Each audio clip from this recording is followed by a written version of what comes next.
Hello friends, स्वागत है आपका हमारे YouTube channel UP PCS capsule में। आई होप आप सभी अच्छे होंगे और आपकी तैयारी अच्छी चल रही होगी।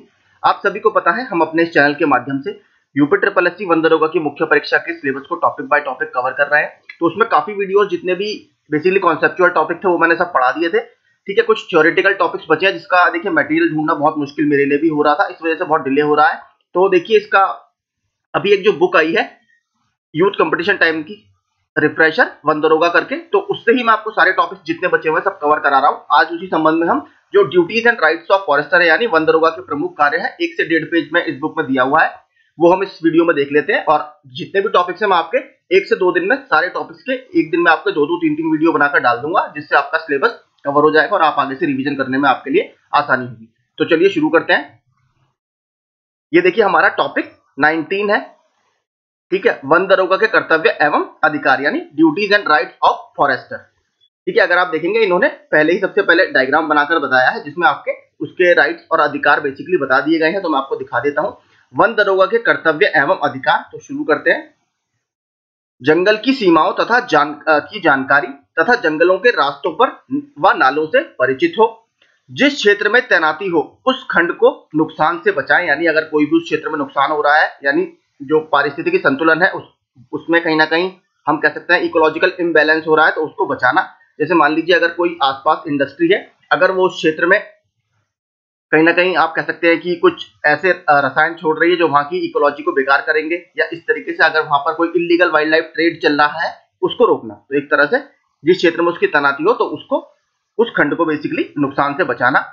दिन की घटनाओं को रिकॉर्ड करने के लिए एक दैनिक डायरी बनाएं, यानी जो आपकी डेली एक्टिविटीज वहां पर हो रही हैं, अगर कुछ भी मिस हैपनिंग्स होती हैं उसको रिकॉर्ड करने के लिए एक डेली डायरी बनाना। वन अपराध के मामले में मुआवजे की वसूली करना, यानी अगर कोई फॉरेस्ट में आपका क्राइम हो रहा है तो उसके एवज में अगर कोई कंपेंसेशन उसे चाहिए या मुआवजा चाहिए तो उसका बेसिकली उसकी वसूली करना भी इसका एक कार्य होता है। आग, वनों की कटाई, पशुचारण एवं अवैध खनन यानी इलीगल माइनिंग अगर आपके किसी फॉरेस्ट में चल रही है तो उससे बचाना। आग आप सभी को पता है, ये डिजास्टर वाला टॉपिक अभी हम करेंगे उसमें आएगा, ठीक है। ये सबसे बड़ी देखिए इस समय समस्या है, क्योंकि देखिए सबसे ज्यादा दिक्कत क्या होती है इससे बहुत बड़े वन क्षेत्र का नुकसान होता है, जंगली जानवर मरते हैं, ठीक है। और वहां पर जो लोकल कम्युनिटीज होती हैं, जो स्थानीय समुदाय होते हैं, उनको भी काफी समस्या झेलनी पड़ती है। तो आग इस समय या फॉरेस्ट फायर इंडिया में इस समय सबसे बड़ी समस्या निकलकर सामने आ रहा है। लगातार देखिए अभी सिमलीपाल टाइगर रिजर्व जो है उड़ीसा का, पिछले साल बहुत चर्चा में रहा। उत्तराखंड में आपको पता ही है लगातार आग लगी हुई थी काफी दिनों तक। इसके अलावा अमेज़न के वर्षा वनों में भी आग लगी थी। ऑस्ट्रेलियन बुश फायर भी लगातार न्यूज में था, ठीक है। तो इस तरीके की घटनाएं भारत ही नहीं ग्लोबल लेवल पर बहुत ज्यादा बढ़ रही हैं, और ये कहीं ना कहीं एक तरह से हम कह सकते हैं क्लाइमेट चेंज या जलवायु परिवर्तन का भी परिणाम है। उसके अलावा वनों की कटाई, या अगर आपका वहां पर इसको लॉगिंग बोलते हैं बेसिकली, ठीक है, अगर आपकी कटाई जो है वो इलीगल तरीके से कोई कर रहा है तो उसको रोकना। इसके अलावा पशुचारण, देखिए आप सभी को पता है कुछ क्षेत्र जो होते हैं रिजर्व फॉरेस्ट, वहां पर पशुचारण या ग्रेजिंग वगैरह आपकी बैन होती है, यानी आप वहां पर प्रोटेक्टेड एरियाज में पशुचारण वगैरह नहीं कर सकते। तो अगर ऐसा कुछ वहां पर हो रहा है प्रोटेक्टेड एरिया में तो उसको भी उसकी जानकारी रखना। और अवैध खनन, यानी अगर कोई इलीगल माइनिंग आपके फॉरेस्ट एरिया में चल रही है तो उसको भी रोकना। इससे जंगल को होने वाले नुकसान को बेसिकली बचाना। इसके अलावा वन उत्पादों के बिक्री और शुल्कों का निर्धारण करना, यानी जो फॉरेस्ट के उत्पाद मैंने आपको बताए थे, देखिए 2 टाइप के होते हैं, एक होते हैं मेजर फॉरेस्ट प्रोड्यूस, एक होते हैं माइनर फॉरेस्ट प्रोड्यूस। तो यहाँ पर हमारे लिए क्या ज्यादा फोकस रखना है, माइनर फॉरेस्ट प्रोड्यूस, जिसमें आपका शहद आता है, ठीक है। इसके अलावा आपका बैम्बू आता है, और हम आपको बताऊं मैं जो तेंदू की पत्तियां आती हैं जिससे बीड़ी वगैरह बनती है, ये सभी इसके अंदर कवर किए जाते हैं। तो उसके बेसिकली कैसे उसको सेल करना है, इसके लिए बेसिकली संस्थाएं भी बनाई गई हैं, जैसे ट्राइफेड वगैरह सरकार ने इस पर इसके लिए बनाई है स्पेशली। तो इसके अलावा वन उत्पादों की बिक्री और शुल्कों का निर्धारण करना भी वन दरोगा का एक काम है। बाकी नीचे देखते हैं, देखिए पूरा डिटेल में 1 से 1.5 पेज में इन्होंने दिया है। कर्तव्य से तात्पर्य किए जाने वाले अपेक्षित कार्य से होता है, यानी आपसे जो अपेक्षा की जाती है एक पद पर बैठने पर सरकारी व्यक्ति से, उसका मतलब है यहाँ पर कर्तव्य। राज्य सरकार द्वारा जारी समस्त आदेशों का पालन उसके कर्तव्य में है। समय के साथ विभाग के स्वरूप एवं उसके द्वारा संपादित किए जाने वाले कार्यों की प्रकृति उल्लेखनीय परिवर्तन हुआ है, ठीक है। कार्यों की प्रकृति में होगा यहाँ पर। अतः उत्तर प्रदेश फॉरेस्ट मैनुअल के प्रावधानों को शामिल करते हुए वन दरोगा के कर्तव्यों में निम्न बिंदुओं को माना जा सकता है। पहला, वन दरोगा अपने पद स्थापन क्षेत्र, मुख्यालय एवं उच्च अधिकारियों के बारे में जानकारी रखेगा। दूसरा, वन दरोगा को अपने क्षेत्र की सीमा, क्षेत्रफल, सीमा चिन्हों की जानकारी होनी चाहिए, यानी उसका जो ब्लॉक है वो कहां तक है। वन दरोगा को अपने क्षेत्र की प्राकृतिक स्थिति, भूमि का प्रकार, पहाड़, नदी, नाले की जानकारी होनी चाहिए। देखिए बिल्कुल ठीक है, यहाँ पर इसके लिए देखिए क्या, क्योंकि ये जरूरी क्यों है, अगर आपके वहां कोई प्लांटेशन एक्टिविटीज चल रही हैं, ठीक है, या वनारोपण संबंधी एक्टिविटीज चल रही है, तो आपको पता होना चाहिए कि यहाँ पर किस तरीके के पौधे सर्वाइव कर पाएंगे। ठीक है, हमारे यहाँ का भूमि का या लैंड का टाइप किस तरीके का है, ठीक है, यहाँ के पहाड़ कैसे हैं, यहाँ पर किस तरीके की नदियां फ्लो होती हैं, तो वो सब आपको इस पर जानकारी होनी चाहिए, यानी अपने एक तरह से क्षेत्र की पूरी जानकारी आपको होनी चाहिए। वन संपत्ति, प्रमुख पेड़ों की प्रजाति जो मैंने देखिए आपको बताया, तादाद की जानकारी होनी चाहिए, यानी उसकी टैगिंग वगैरह हुई है नहीं हुई है, इसकी जानकारी भी इसको पूरी होनी चाहिए। वन दरोगा को अपने क्षेत्र में पाए जाने वाले वन्य प्राणियों की जानकारी होनी चाहिए कि यहाँ पर हमारे यहाँ कौन से किस टाइप के प्राणी मिलते हैं, उनका IUCN स्टेटस क्या है, मतलब उनकी संख्या अगर बहुत कम है और वो भारत में और कहीं भी नहीं पाए जाते, या फिर उनकी संख्या लगातार गिर रही है, तो इसके बारे में वन दरोगा को अच्छी जानकारी होनी चाहिए, ताकि इसके संरक्षण में जो सरकार द्वारा कार्य किए जा रहे हैं उसको वो बेहतर तरीके से इंप्लीमेंट कर पाए। छठा, वन दरोगा को अपने क्षेत्र के रास्तों, इमारतों, कुआं, जल स्रोतों, वृक्षारोपण एवं वानिकी कार्यों की जानकारी होनी चाहिए। देखिए वानिकी कार्य यहाँ पर काफी इंपॉर्टेंट है, सरकार का काफी फोकस चल रहा है, आप सभी को पता है, नेशनल अफॉरेस्टेशन प्रोग्राम हमारे यहाँ चल रहा है। इसके अलावा उत्तर प्रदेश सरकार लगातार हर साल जो वनारोपण है उसके भी टारगेट सेट करती है, कई कई करोड़ में ये टारगेट रहता है। ठीक है, हर साल हमारे यहाँ प्लांटेशन एक्टिविटीज भी चलती रहती है, तो वानिकी के जो कार्य चल रहे हैं उसकी जानकारी भी वन दरोगा को होनी चाहिए, तभी आप उसको बेहतर तरीके से एग्जीक्यूट कर पाएंगे। सातवां, वन दरोगा को अपने क्षेत्र के एवं आसपास के गांवों की एवं जनता की जानकारी होनी चाहिए, जो लोकल कम्युनिटीज वहां पर होती हैं। देखिए क्योंकि उनको उस जंगल के बारे में, उस लोकेलिटी के बारे में ज्यादा आइडिया होता है, तो यार अभी कुछ होता है आपके यहाँ, कुछ मिसहैपनिंग होती है, तो उस क्षेत्र के जो लोकल कम्युनिटीज होती हैं उसका साथ वहां पर बहुत जरूरी हो जाता है किसी भी चीज के लिए, तो आपको आसपास के गांवों की और वहां की जनता की जानकारी भी होनी चाहिए। जंगल के हकदार एवं आसपास के गांवों की एवं जनता की जानकारी होनी चाहिए।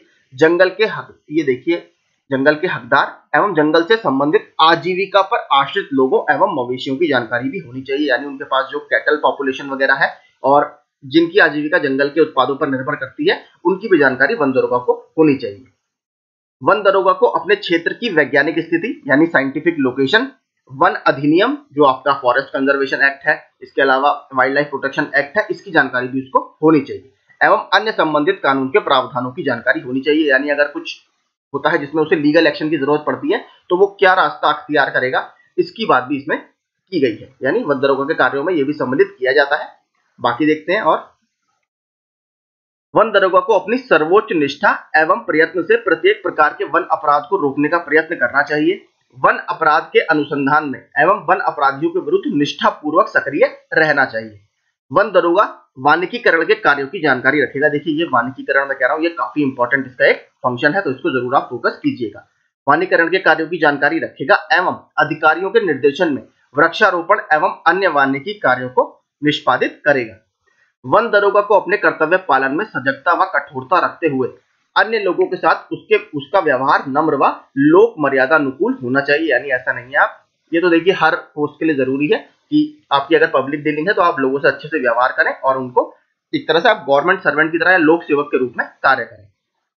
वन दरोगा एक विस्तार कार्य करता है, यानी उसका जो कार्य क्षेत्र है वो काफी विस्तार है, यानी लोगों से उसका जुड़ाव रहना चाहिए और काफी बड़ा, एक तरह से हम कह सकते हैं डोमेन बहुत बड़ा है। आपको वाइल्ड लाइफ प्रोटेक्शन भी करनी है, आपको जो वन उत्पाद है उसका भी ध्यान रखना है, आपको फॉरेस्ट के कंजर्वेशन का भी ध्यान रखना है, तो आपका जो कार्य क्षेत्र है वो काफी बड़ा है। यह ग्राम में वन विभाग का प्रतिनिधि है, जो ग्राम वासियों को वन नीति नियमों की जानकारी देने तथा ग्राम वासियों की आवश्यकता विभाग को अवगत कराने का कार्य करेगा, यानी दोनों के बीच में कनेक्टिंग लिंक है। एक तरफ आपका वन विभाग है, एक तरफ आपकी पब्लिक है, ठीक है, पब्लिक, और इधर आपका फॉरेस्ट डिपार्टमेंट है, तो ये जो वन दरोगा है दोनों के बीच में कनेक्टिंग लिंक का काम करता है। ठीक है, इसका मतलब क्या है, जो पब्लिक की डिमांड है कि सर हमें इस क्षेत्र में जो कुछ उन्हें परेशानियां हो रही हैं तो हम इसको कैसे दूर करें, तो वो बात वो वन विभाग तक पहुंचाएगा। इसके अलावा जो सरकार की तरफ से दिशा निर्देश जारी किए जा रहे हैं, राज्य सरकार की तरफ से दिशा निर्देश जारी किए जा रहे हैं, उनको आम लोगों तक पहुंचाने की जो कवायद है वो भी वन दरोगा ही करता है। ठीक है, तो यही देखिए 1 से 1.5 पेज में था वन दरोगा के कार्य। इस बुक में मुझे देखिए काफी फिर भी इनका कंटेंट अच्छा है, तो मैंने इससे आपको सारे टॉपिक जो बचे हैं वो कवर करा दूंगा। ठीक है, तो ये एक हमारा टॉपिक था चैप्टर 19 का, यानी आपका टॉपिक जो 19 duties and rights of forester.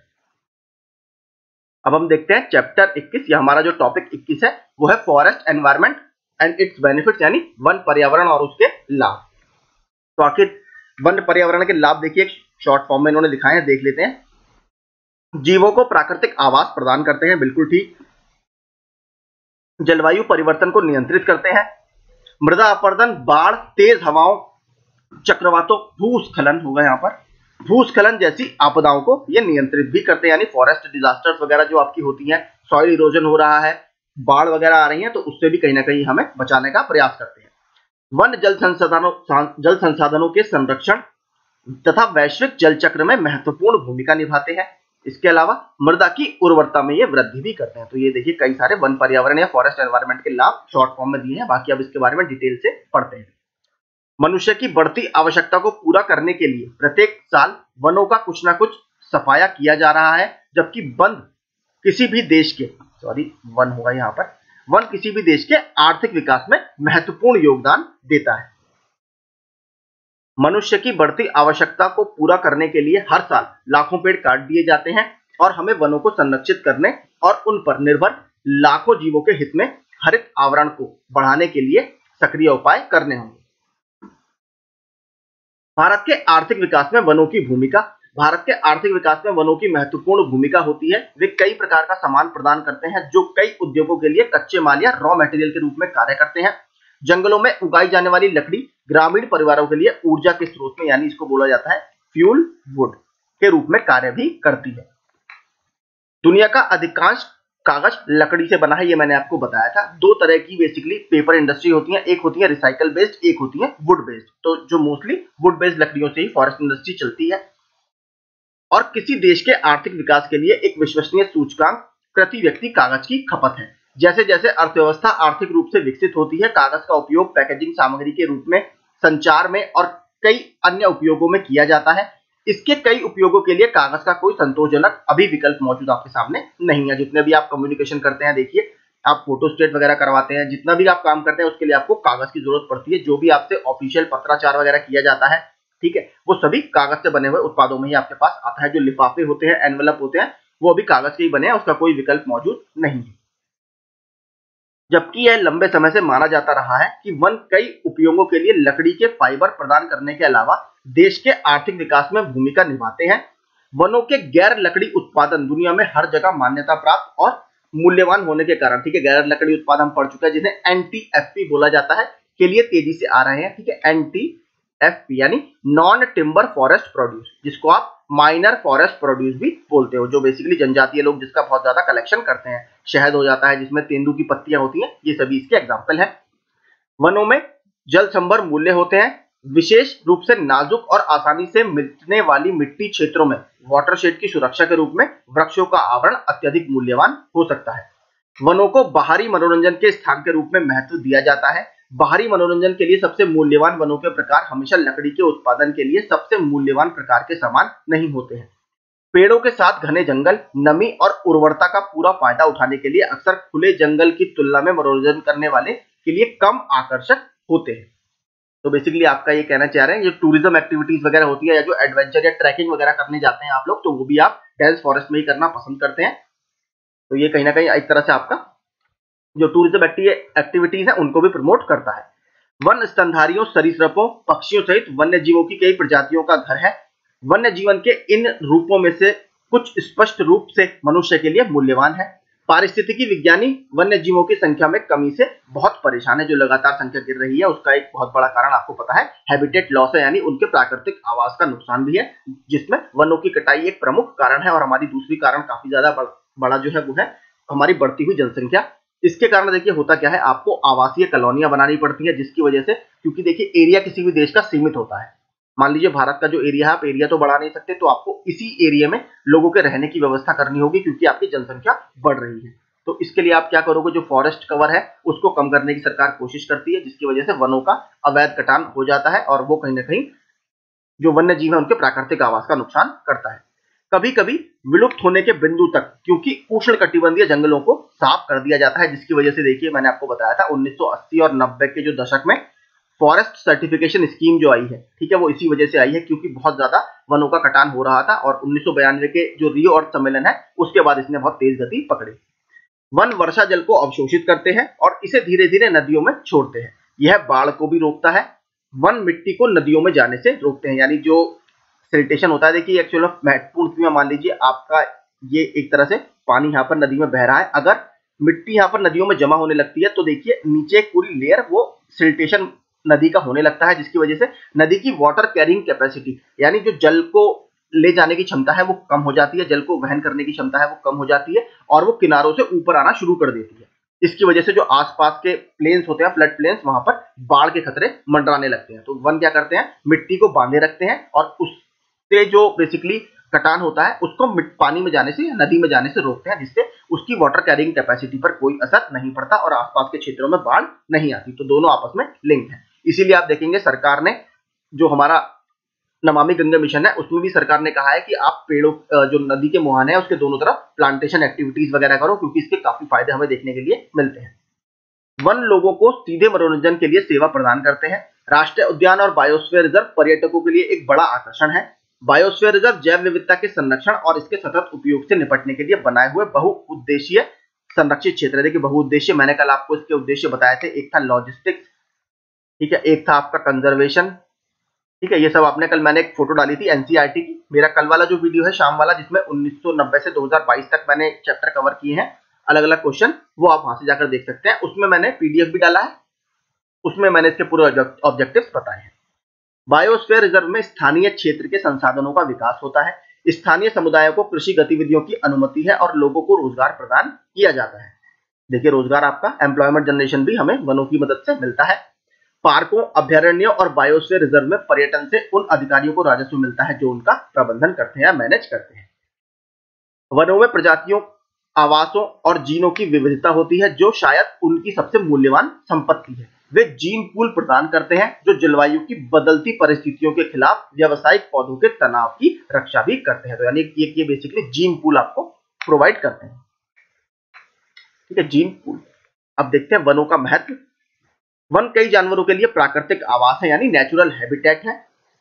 आप मुझे कमेंट करके बताइएगा कि वर्ल्ड हैबिटेट डे कब मनाया जाता है। मैंने इसका एक वीडियो पूरा बनाया है इंपॉर्टेंट डेज का, तो आप मुझे प्लीज बताइएगा। मैंने उसमें डाला था कि वर्ल्ड हैबिटेट डे हमारा किस दिन मनाया जाता है। पेड़ वातावरण को ऑक्सीजन की आपूर्ति करते हैं। वे एक विशेष क्षेत्र में वर्षा को प्रभावित भी करते हैं, यानी लोकल जो क्लाइमेटिक कंडीशंस आपकी होती हैं उसको भी जो वन होते हैं वो प्रभावित करते हैं। वे हमें लकड़ी, दवाएं, मेडिसिन वगैरह, आपको पता है बहुत सारी जो मेडिसिन होती है वो प्लांट बेस्ड होती है, भोजन, इत्र, कागज, कपड़े आदि भी प्रदान करते हैं। तो इस वजह से काफी इंपॉर्टेंट है। आगे, ग्रीन हाउस गैसों को अवशोषित करने के लिए पेड़ों का उपयोग। वन कार्बन डाइऑक्साइड जैसी ग्रीन हाउस गैसों को अवशोषित करके पारिस्थितिकी तंत्र को बनाए रखते हैं, जिन्हें जलवायु परिवर्तन का कारण माना जाता है। जंगलों के भीतर बायोमास में कार्बन जमा होता है, ठीक है, जीवांश की बात कर रहा है।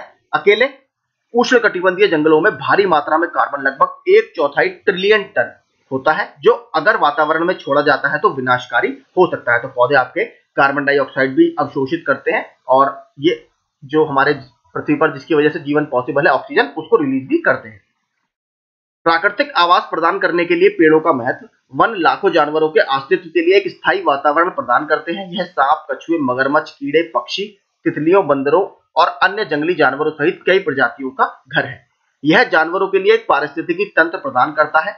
वन तल भी सूक्ष्म जीवों के लिए एक समृद्ध माध्यम है जो मृत पदार्थों को पोषक तत्वों में बदलने के लिए आवश्यक है। बेसिकली ये डीकंपोजर्स की बात कर रहा है, यानी जो अवघटक, आपके अवघटक होते हैं उनकी बात यहाँ पर कर रहा है। और एक बात याद रखिएगा, मैंने आपको उस दिन बताया था, अगर आपसे पूछे फूड चेन में या खाद्य श्रृंखला में सबसे ज्यादा संख्या किसकी होती है, तो खाद्य श्रृंखला में सबसे ज्यादा संख्या आपको मिलेगी डीकंपोजर्स की, ठीक है, अपघटकों की संख्या सबसे ज्यादा होती है। वन स्वदेशी लोगों का भी घर है जो अपनी आजीविका के लिए उन पर निर्भर है। वाटरशेड क्षेत्रों के रूप में वनों का महत्व।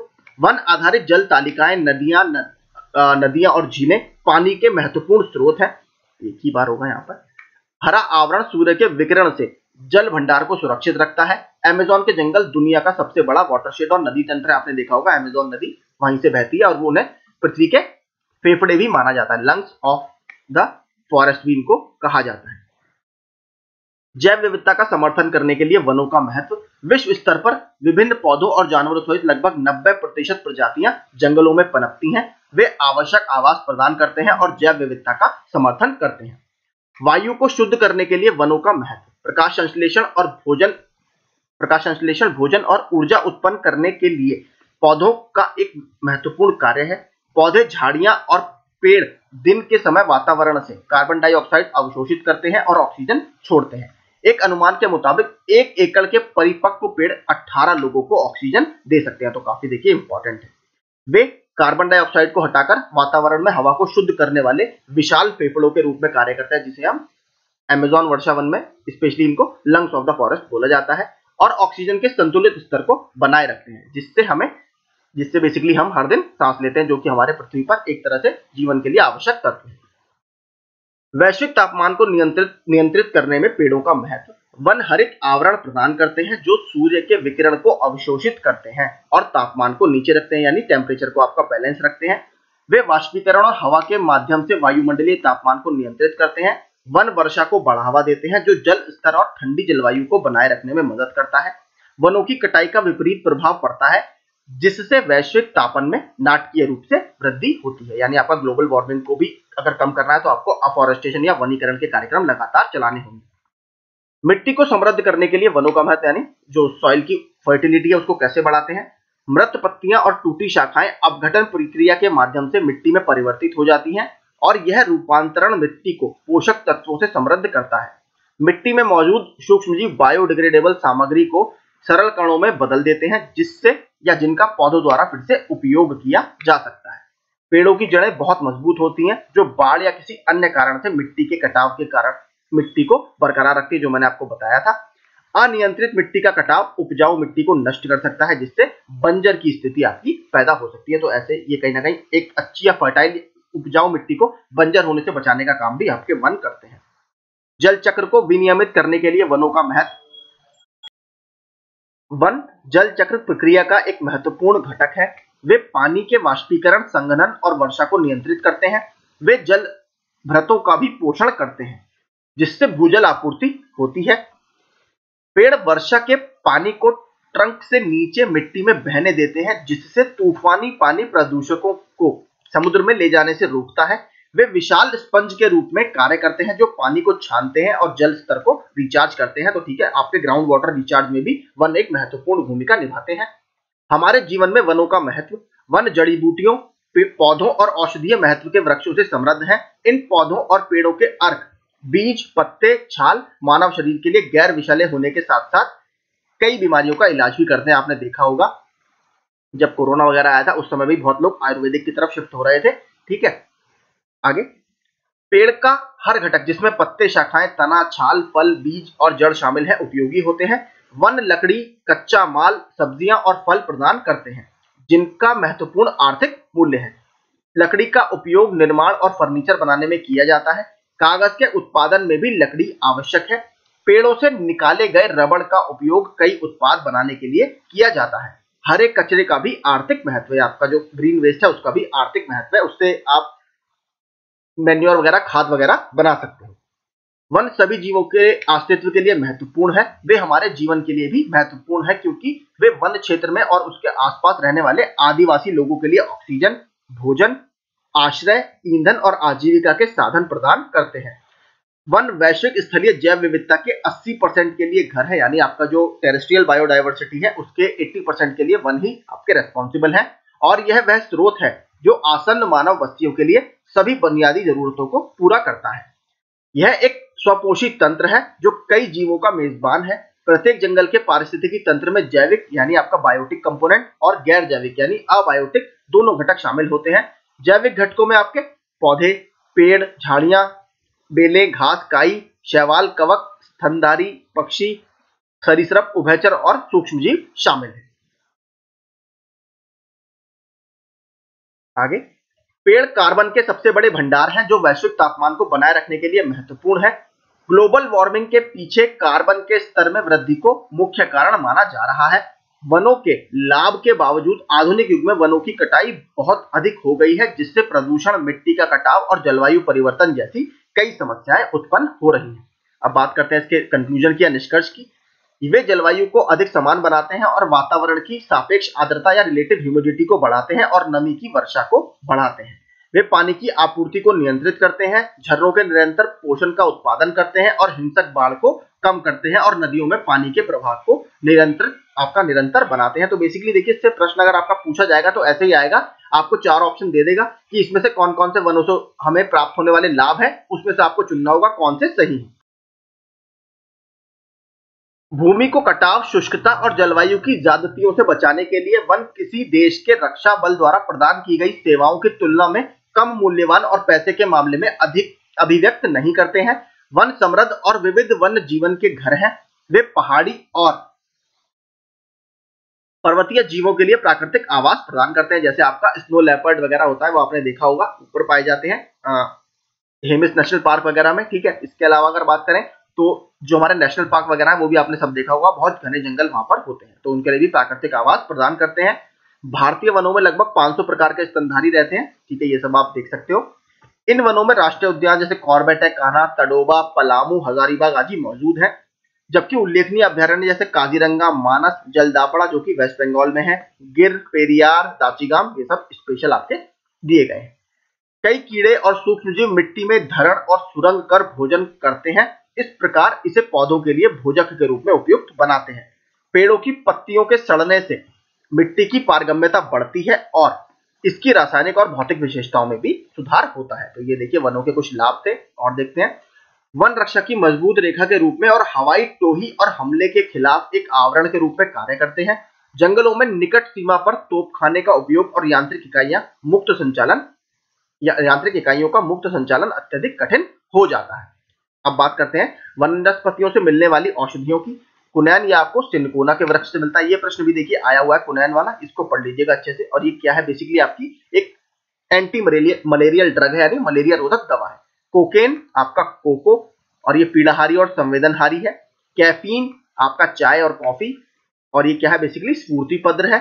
टेट्रासाइक्लिन ये एक बैक्टीरियम है और जीवाणुनाशक के रूप में कार्य करता है। पेनिसिलिन, इसकी खोज अलेक्जेंडर फ्लेमिंग द्वारा की गई है, ये याद रखिएगा। बेसिकली पेनिसिलियम है और ये क्या है, कवक, ये जीवाणुनाशक है और जीवाणुरोधी है। पपैन ये हमें पपीता से मिलता है, ये अत्यधिक पाचक के रूप में कार्य करता है। मॉर्फिन ये आपको पोस्ते से मिलता है और पीड़ाहारी दर्द निवारक के रूप में कार्य करता है। मेंथॉल ये आपको मेंथा से मिलता है, बाहरी त्वचा पर लगाने से दर्द को कम करता है।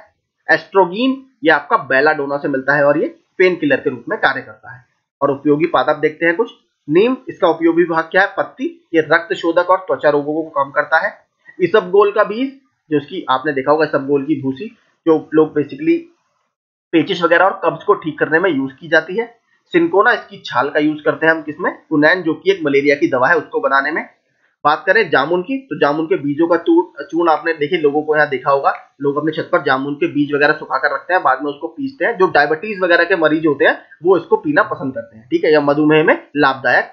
यूकेलिप्टिस, ये तो देखिए भारत में इस समय इसको पारिस्थितिकी आतंकवादी बोला जाता है।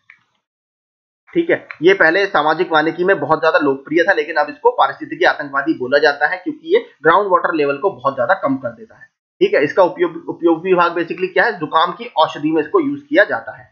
इसके बाद करते हैं मुलेठी। मुलेठी भी काफी ज्यादा इंपॉर्टेंट है, इसकी जड़ बहुत ज्यादा यूज की जाती है और किसके लिए, गले की खराश के लिए। ठीक है, जो आपके कफ सिरप्स वगैरह आते हैं उसमें भी देखेंगे आप, आयुर्वेदिक जो कफ सिरप्स होते हैं उसमें मुलेठी वगैरह यूज की जाती है। तो देखिए यही हमारे 2 चैप्टर थे, 19 और 21। इसके बाद जितने चैप्टर बचे हैं मैं आपको हार्डली 1 से 2 दिन में पूरे कवर करा दूंगा, ताकि आपको रिवीजन के लिए सफिशिएंट टाइम मिल पाए। और देखिए इसका पीडीएफ आप प्लीज हमसे मत मांगिएगा, ये बुक है, ठीक है, ये कॉपीराइट मटेरियल होता है, इसको शेयर करते हैं तो देखिए स्ट्राइक वगैरह आ जाती है चैनल पे, फिर चैनल बंद करने पड़ते हैं। ठीक है, इसलिए मैं आपसे रिक्वेस्ट करूंगा प्लीज आप वीडियो देख लीजिए, हार्डली आधे घंटे का वीडियो है, तो इसका पीडीएफ हम आपको प्रोवाइड नहीं करा पाएंगे। जो बाकी पीडीएफ है वो मैं आपको लगातार अपने टेलीग्राम ग्रुप में पहले की तरह शेयर करता रहूंगा। तो आपको आपके एग्जाम के लिए all the very best. Thank you so much.